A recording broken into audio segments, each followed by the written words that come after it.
អង្គុយអោដបស្រាអាមេអាកាស្ពឹកអស់អោរាបេះដូងដែលគ្មានពន្លឺធ្វើឲ្យចិត្តខ្ញុំឈឺដូចជាមានជំងឺឌឺតាំងពីតូចដល់ធំជាមួយកូនខ្មែរក្នុងកេងដូចខ្ញុំនៅក្រុម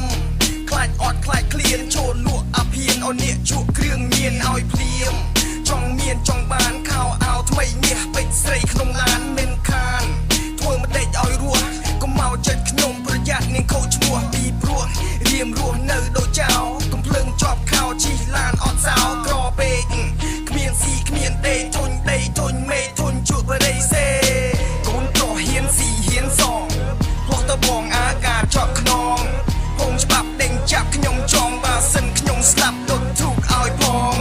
សុំឲ្យងើបជាខ្មោចឆៅតន់ចិត្តខ្ញុំវានៅក្តៅទ្រូងត្របៅនៅមកម៉ៅកាន់ពូថៅវាខោអាវខ្មៅចង់បែងចង់ហើដូចខ្លែងបើកឆាឆ្លប់ផ្សែងគុយសៃម្នាក់ឯងខំតែងជំរៀងសែនរលឹកមិត្តភក្តិចិត្តស្និទ្ធទោះមួយជីវិត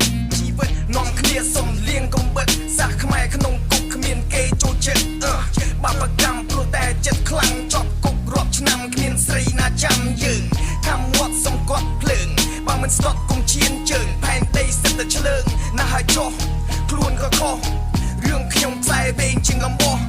កោះកំភ្លើងឲ្យក្របស្រណោហោះដុំរងដាក់អាឈ្មោះញីណាដែលមិនស្មោះគុំធ្វើឲ្យចិត្តខ្ញុំតោះឡើយបើអ្នកមានកំភ្លើងខ្ញុំសូមឆ្លងឆ្លើយកូនប្រុសហ៊ានស៊ីហ៊ានសងផ្លោះតបងអាការជាប់ខ្នងហងច្បាប់ដេញចាប់ខ្ញុំចងបើសិនខ្ញុំស្លាប់ដុតធូកឲ្យផងសូមឲ្យងើបជាខ្មោចឆៅ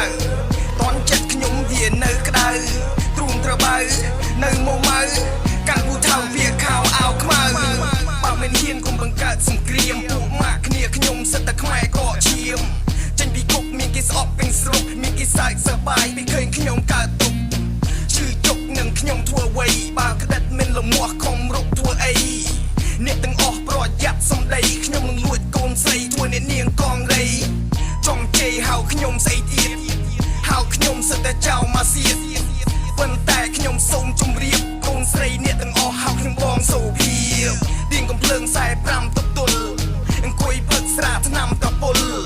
ឈ្មោះខ្ញុំជាអាកូនមកជុលសុំរុកចូលផ្ទះប្លន់សម្ភារមៀងគុលកូនប្រុសហ៊ានស៊ីហ៊ានសង